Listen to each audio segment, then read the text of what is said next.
नमस्कार। आज हम एक ऐसी पहेली को सुलझाने वाले हैं जिसका सामना ना कई लोग करते हैं। वो ये कि यार इतनी मेहनत करने के बाद भी अच्छे नतीजे क्यों नहीं मिलते।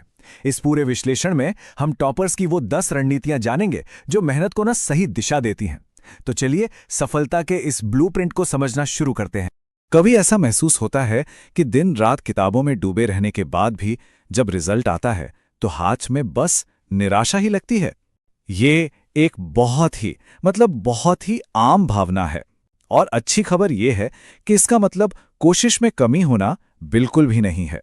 और यही है इस पूरे विश्लेषण का मूल मंत्र। असल में प्रॉब्लम मेहनत की क्वांटिटी में नहीं, बल्कि मेहनत करने के तरीके में है। अगर सिर्फ ज्यादा घंटे पढ़ना ही सफलता की गारंटी होता ना, तो हर कोई टॉपर होता। असली खेल तो सही स्ट्रैटेजी का है। तो सफलता की इस यात्रा का पहला पड़ाव क्या है? एक मजबूत बुनियाद तैयार करना। यह बात सिर्फ पढ़ने की नहीं हो रही, बल्कि पढ़ाई के लिए एक ऐसा स्मार्ट सिस्टम बनाने की है जो थकाए नहीं बल्कि असरदार हो। चलिए देखते हैं ये कैसे किया जा सकता है। पहली और सबसे जरूरी टिप है हार्ड स्टडी को स्मार्ट स्टडी से बदलना। देखिए, बिना किसी प्लान के 10 घंटे पढ़ना बेकार हो सकता है, जबकि एक एकदम क्लियर प्लान के साथ की गई 4-5 घंटे की पढ़ाई भी कमाल कर सकती है। तो बस हर दिन की शुरुआत एक सवाल से होनी चाहिए: आज क्या, कब और कितना पढ़ना है।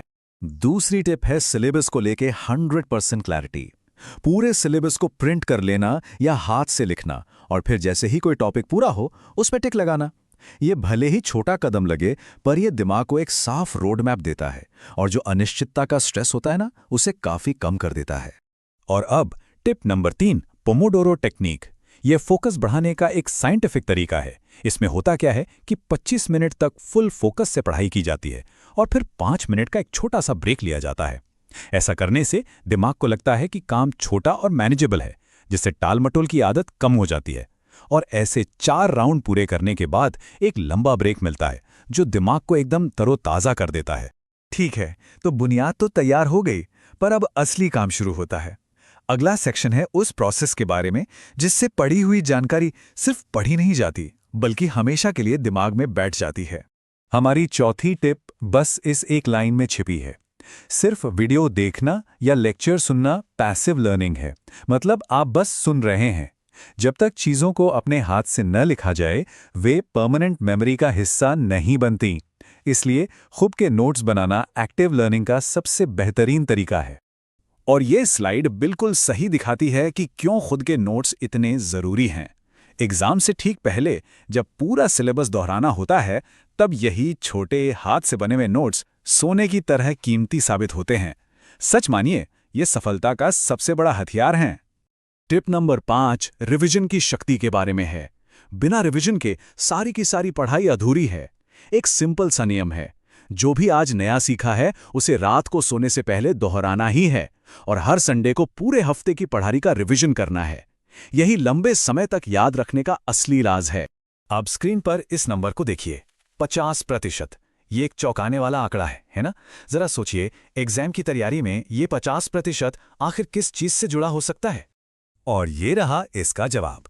ये पाया गया है कि लगभग 50% एग्जाम का पैटर्न और जो इंपॉर्टेंट टॉपिक्स होते हैं वो पिछले सालों के क्वेश्चन पेपर सॉल्व करने से ही कवर हो जाते हैं।